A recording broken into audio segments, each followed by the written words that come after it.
Okay guys, welcome back sa ating YouTube channel mga katropa. So ngayong araw na to, pag-usapan natin hanggang saan nga ba aabot itong 100k kung meron kang 100,000 pesos at i-invest mo sa negosyo ng pagbababuyan.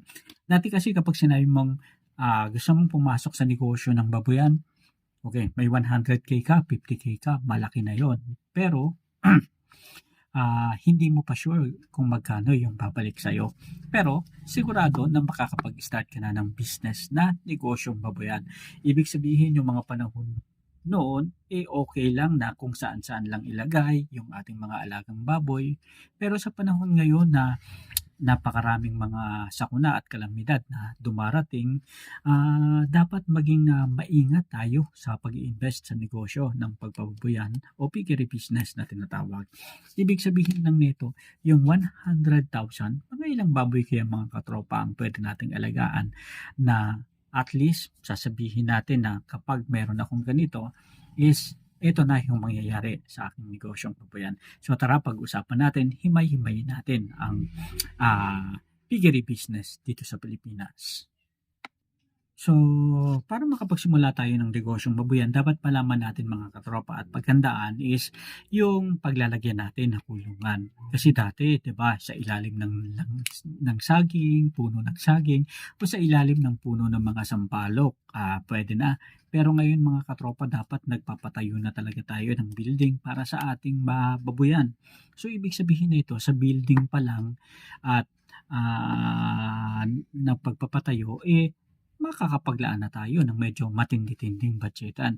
So, kung normal lang na kulungan ang ating ipapatayo, maaari tayong magkaroon ng expenses na ranging from 15,000 to 20,000 sa isang simpleng kulungan ng baboy. So, ibig sabihin, at least medyo maayos-ayos na yan. Kaya lang, wala pa yan dun sa tinatawag na standard piggery. Ibig sabihin nito, ito lang yung simpleng design mga katropa na merong semento, merong pakainan ng baboy, at merong bupong na yero. Makakatipid tayo mga katropa kung gagamit tayo ng mga kahoy tulad ng bamboo, ayan, at nipa na pwede nating ilagay sa ating mga bubong. So, ibig sabihin nito, yung isang simpleng babuyan na maaaring makapaglagay tayo ng 10 heads or less is maaari minimum na siguro pinakamababa na yung 15 to 20k. Yan na talaga yung pinakasimple. Pero dyan mga katropa, yung labor cost mo dyan is maaaring sabihin na natin libre na. Kasi doon pa lang mga katropa sa yero, magkakano na yung pagbili natin ng yero. So, ibig sabihin nito, magkukos na yan ng 1,000 plus 800 to 1,500 depende sa kapal, thickness, haba ng yero na gagamitin natin. Ayan. And ibig sabihin nito, kailangan rin natin mga katropa, yung medyo standard na siguro nakulungan ng baboy, at least gagastos tayo dyan ng minimum na 50,000 to 60,000. And kung titingnan naman natin ang presyuhan ng mga piglets ngayon mga katropa, dyan pa lang magkano na. Ang presyuhan ng mga piglets ngayon ay nag-range ng 4,500 hanggang 5,500. Kahit na i-consider natin na bumababa ang presyo ng mga fattener ngayon mga panahon na to. So now month of January, based on sa bagong check natin sa Department of Agriculture Hog Price Monitoring Index nila, sa Camarines Sur and Albay 160-165 ang kilo ng live weight ng mga fattener. So ibig sabihin kung mag-alaga ka ng isang fattener, isaabot yan ng 16,500 kung mapalaki mo ng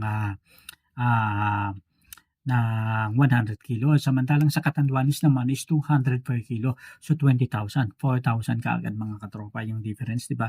Between Catanduanes and Albay and Camarines Sur, 'di ba?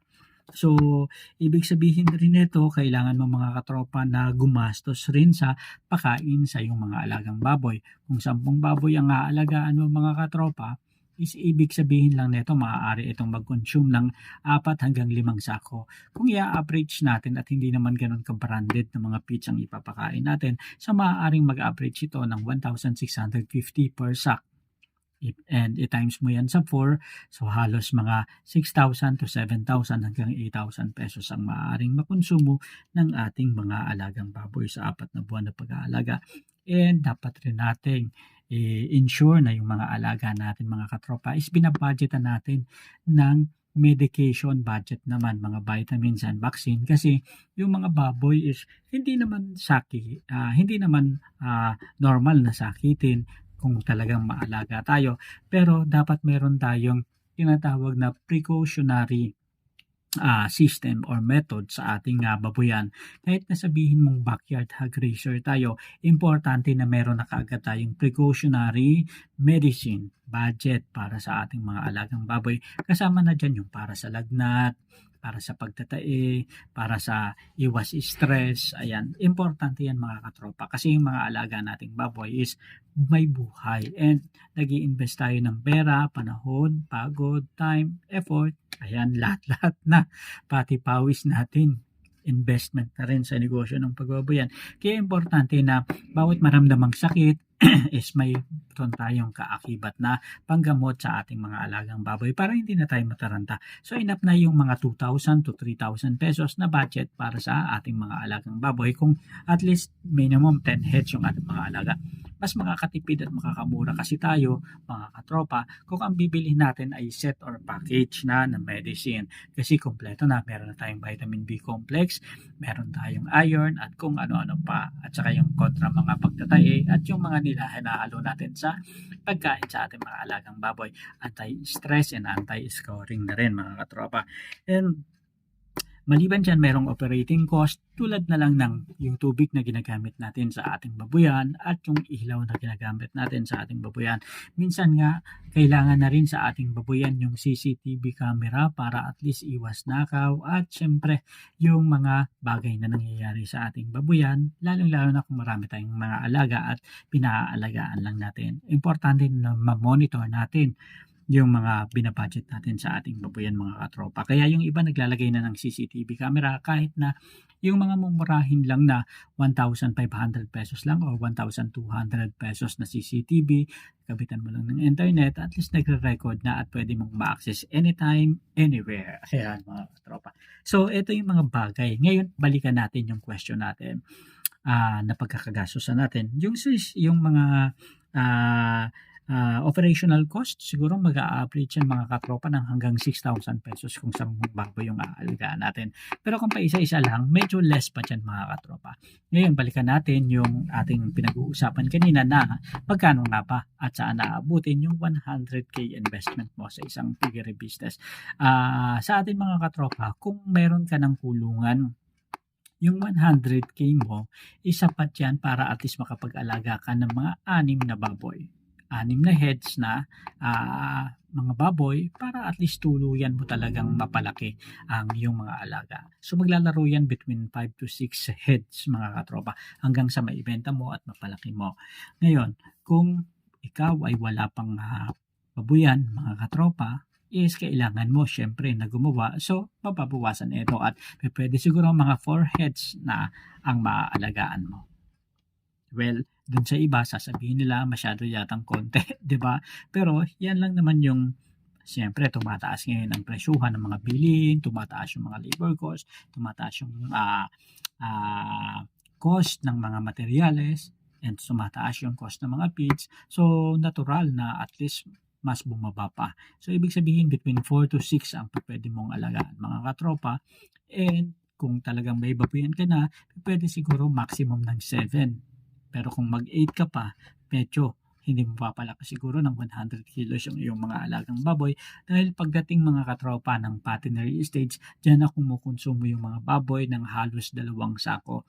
Depende kung gusto mo talaga itong mapalaki ng 100 kilos pataas. Pero kung mga 85 lang kilos yung target mo o kaya mga 82, 83 kilos, so enough na siguro yan mga katropa para sa mga 8 heads. Pero kung sabi ko nga, kung gusto mo talagang mapalaki at kumita na sa mas mabigat na timbang na baboy, na mga alagang baboy, enough na yung hanggang 6 heads to 7 heads siguro maximum. So yun lang mga katropa, sana ito yung makatulong itong insights na to sa pagsisimula ng negosyong baboyan. So, ibig sabihin lang nito yung 100K mo.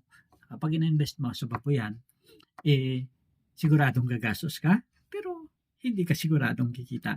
Pero malaki yung tsansa na kumita at kapag kumita ka, pwede kang bumingo ng todo-todo. So yun lang mga tropa, ibig sabihin nito, yung baboy na nagpipresyo ng mga 220, dyan talaga yung kasagsagan ng kitaan sa negosyo ng pagbabayan. Pero kapag ang presyuhan ng baboy sa inyo is mga 160, 150, medyo parang alanganin na kumita, pero posible na kumita.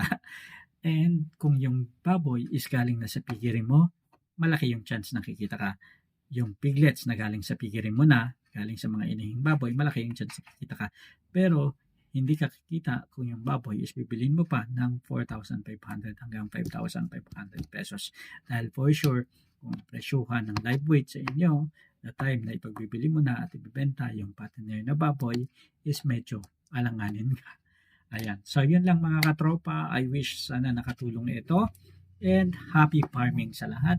Then so lahat ng mga gustong pumasok sa negosyo ng pagbabayan. And huwag kayong mabahala kasi ang negosyo ng pagbabayan, umiikot-ikot lang yan. And may ibang paraan para kumita sa negosyo ng babuyan kung ayaw mong malugi. Ano-ano ba yung mga diskarte na yan? Pag-usapan natin sa susunod natin na update dito lang sa ating YouTube channel. Hanggang sa muli, maraming salamat. Paalam.